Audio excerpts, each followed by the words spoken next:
지난 10월 10일에 스웨덴 한림원은 2024년도 노벨 문학상을 한강 작가에게 수여한다고 발표했습니다.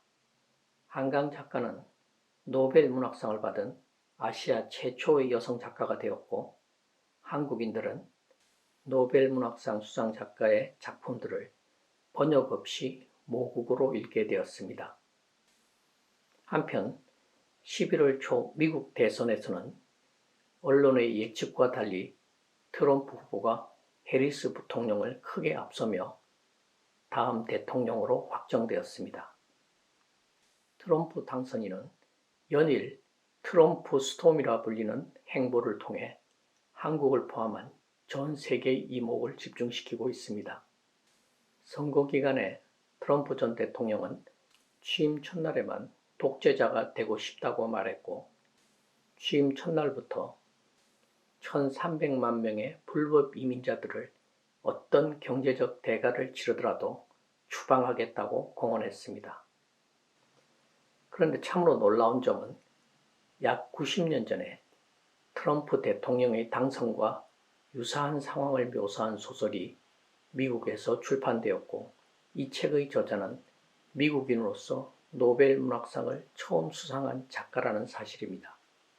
이 작가의 이름은 싱클레어 루이스입니다. 그는 대중선동에 탁월한 정치가가 미국 대통령이 되는 미래를 다룬 소설을 1935년에 출간했습니다. 오늘 영상에서는 이 소설을 소개하려고 합니다. 윌리엄 포커너와 어니스트 해밍웨이 등 총 12명의 미국 작가들이 지금까지 노벨 문학상을 수상했는데요. 첫 번째 수상자는 1930년의 싱클레어 루이스입니다.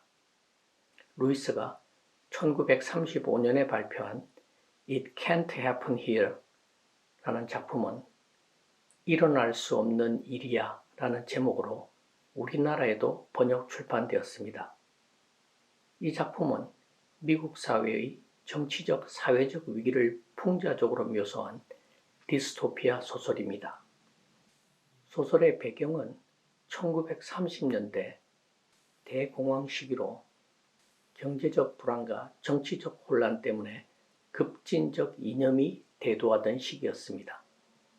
이런 상황에서 대중 선동에 뛰어난 버즈 윈드립 상원의원이 미국인들의 불안 심리를 자극하고 극우적인 정책을 공약하며 대통령에 당선됩니다. 취임 후 윈드립은 법잘처를 무시하고 반대 세력을 탄압하며 언론과 표현의 자유를 억압합니다. 또한 비밀 경찰을 통해 시민들을 감시하기도 합니다. 작가는 경제적 어려움과 사회적 혼란 속에서 포퓰리스트 정치인에 의해 민주주의가 어떻게 파괴될 수 있는지를 소설을 통해 보여줍니다.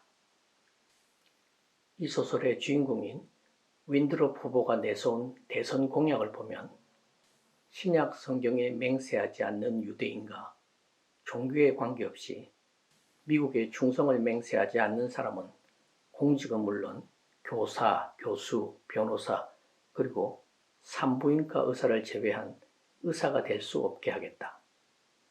또 흑인은 공직이나 법조계, 의료계, 교육계에서 일하지 못하게 하겠다.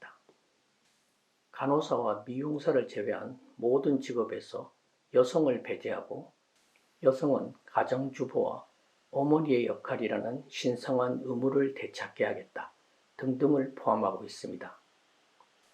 루이스는 이 소설에서 경제적 어려움과 시민들의 무관심 속에 민주적 제도와 적법 절차가 붕괴되는 상황이 미국에서 현실이 될 수 있음을 보여주며 미국 민주주의의 취약성을 경고합니다.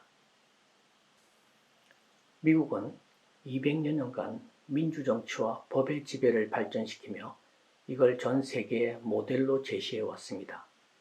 1990년대부터는 개발도상국들에게 미국식 제도와 원칙을 따르도록 압력을 넣기도 했습니다. 이런 원칙들 중에는 공익과 사익의 엄격한 구별, 공무원의 이해충돌 방지 의무 등이 있습니다. 그런데 오랫동안 미국이 전 세계에 제시해온 이러한 원칙과 제도들이 트럼프 2기 집권 기간에 무시되거나 심각하게 후퇴하지 않을까 우려하는 이들이 있습니다. 한강 작가에게 노벨 문학상을 수여한 이유를 역사적 트라우마에 맞서고 인간 삶의 연약함을 드러낸 강렬한 시적 산문을 써왔기 때문이라고 스웨덴 한림원은 밝혔습니다. 1930년에 싱클레어 루이스의 작품에 대해서는 미국의 현실을 생생하게 묘사하며 인류애와 사회 비판 정신을 담았다고 평가했습니다. 싱클레어 루이스가 노벨 문학상 수상 5년 후에 출간한 일어날 수 없는 일이야에는 오늘날에도 여전히 중요한 메시지가 담겨져 있습니다. 루이스 작가는 이 소설을 통해 민주주의의 취약성을 경고하고 더 나은 미래를 위해 시민들이 무엇을 해야 하는지를 고민하게 합니다. 지난 30여 년간 법학과 사회과학을 공부하고 가르쳐온 저로서는 사회과학에서 얻지 못한 깨달음과 감동을 이런 탁월한 작가들의 통찰과 해안을 통해 얻게 됩니다.